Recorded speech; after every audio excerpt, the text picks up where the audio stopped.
What are you doing right now? Foreclosure. You're investing in foreclosures, and I told you we're investing in foreclosures. I meant grab your boots. It's Minnesota. They don't always plow. It's probably a little icy and slushy. But I'm so glad you're excited. I'm excited. We don't want any of our clients to have to go through foreclosures. No, and you have so many options. I think we should. Let's do it. Welcome back to Let's Chat with Angie. I'm Angie. I'm Jen. And together we are Heart and Home Legacy Group with Edina Realty. Boy, we've got a topic today that we're going to tackle that a lot of our clients and our colleagues have been talking about and asking about, and that is foreclosures. Yeah, let's dive in. It's a heavy one, huh? It is a heavy one, but people have more options. Where things stand right now in Minnesota and nationally, and what it might mean to buyers, sellers, and folks holding homes with mortgages.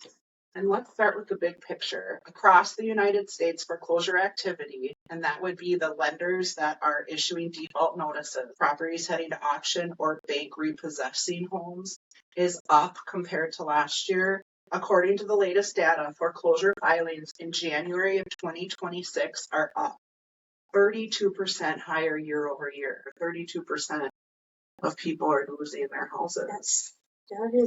That's quite a number. That's sad. We're here to talk about what your options are. This is a completely different scenario than what we did in 2008. It means more homeowners are feeling pressure from higher mortgage rates, cost of living, tighter budgets.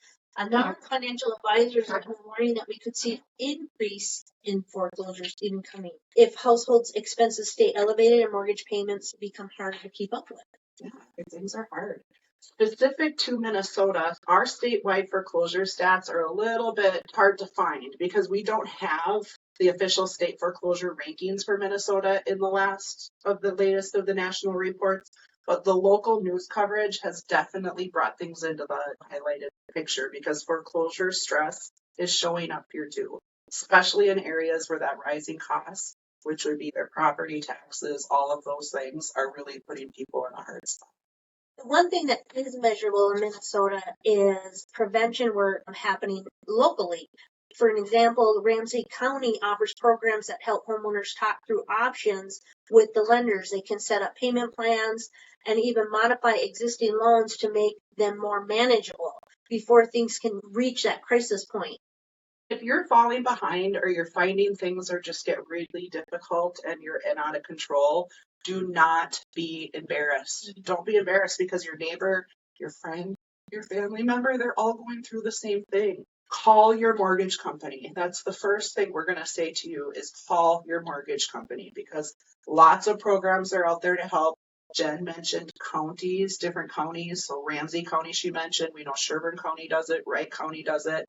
Call your mortgage company. If they can't help you, call the county and they can step in. But mortgage companies, they don't want to foreclose on you because it costs them money and costs them lawyer fees, late, all the things. Mm-hmm. They don't want to accrue costs like that. So work with your mortgage company. Right. Communication is key. Right. Just to throw it out there, foreclosure process is different from state to state. In Minnesota, once you're behind 6 months, the sheriff's sales happen, and from that date, you'll have 6 months to vacate the home. If the home is already vacant, the process could and will escalate. Yes. And this means that you have time, but each payment that you're late is going to have a major impact on your credit score. So just be mindful of that. You're going to accrue late fees. Eventually there's attorney fees that will begin to accrue. And if you are feeling just exhausted and done, don't forget that you have equity in your house. Yeah. Huge plus. Yeah. Unlike the housing crash between 2008 and 2010, homes have equity. We cannot stress that enough in this podcast. You don't want to lose that equity into the mortgage company. So maybe it's time to look at selling and starting over fresh. This is a very different situation than what was back then. Absolutely. And if you're going to full-fledged foreclose, then that means that the bank is going to take that equity because they're going to resell it for the market value of the house. And if your loan is considerably less than what the market value is, there's a lot of money that can be made there. So give yourself a minute. If you're getting close, just call and talk to us because every situation is so different. And we are happy to sit down and review your specific situation with you and help figure that out. Plus, real estate agents, we have fiduciary duties. So if you're concerned about anybody having any judgment of you, please know that we have your back. We have fiduciary duties, which means that your business is your business. Our lips are totally sealed. Communication is key. That, the biggest, I think, the hardest, scariest thing is for somebody to reach out and to say, I need help. And that can go a long way. So communicate with your mortgage company or call us, but rip the Band-Aid off. Don't wait. Don't put your head in the sand. Don't think it will go away, because it doesn't, and you'll feel so much better. Don't be afraid of being told no, because you're not going to be told no. It's all a matter of finding the option that's best for you. Yeah. Even though Minnesota data is still emerging, national trends give us a major signal. Foreclosure activity nationally has been trending upward for 11 straight months year over year. People are struggling, and that's significant, and it shows a sustained pressure across the market. Interesting piece of data about zombie foreclosures. Homes that are in foreclosure but are vacant. In early 2026, about 3.27% of properties in foreclosure were already vacant. So people just left them, and now they're vacant. And that is slightly down from last year, but is still a factor in some markets. So what does this mean for buyers and sellers in Minnesota? Let's first talk about buyers. If you're a buyer and rising foreclosures are on the horizon, you will see an inventory increase, but it's going to be a variety, and it can mean different opportunities that you can have in regards to having options, but making sure that you always know a lot about the inspections of those properties. Right. And for sellers, especially those struggling financially, early communication with your lender is key. Resources like county foreclosure prevention programs can keep you in your home or help find alternatives before you end up in a forced sale. Communication is key. It really is. Foreclosures are not just a number.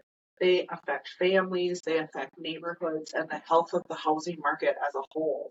The trend lines are something we're watching closely, especially as interest rates and household costs are starting to evolve. Absolutely. And if you're listening and you're worried about your home, reach out early. There are tools, there are resources, there are professionals, and Angie and I want to help. That's what we're here for. And we can help you navigate through these challenges. If you're coming into a stressful situation and payments are getting difficult and you're feeling like whatever the mortgage company is coming up with you isn't working, let's look at selling. You have equity in your house. You can walk away with something in your pocket and start fresh. That might be the greatest opportunity for you, but you have options. So let's learn about what those options are. Always. Thanks for watching, and always stay grounded, stay grateful, and keep building that legacy. Bye.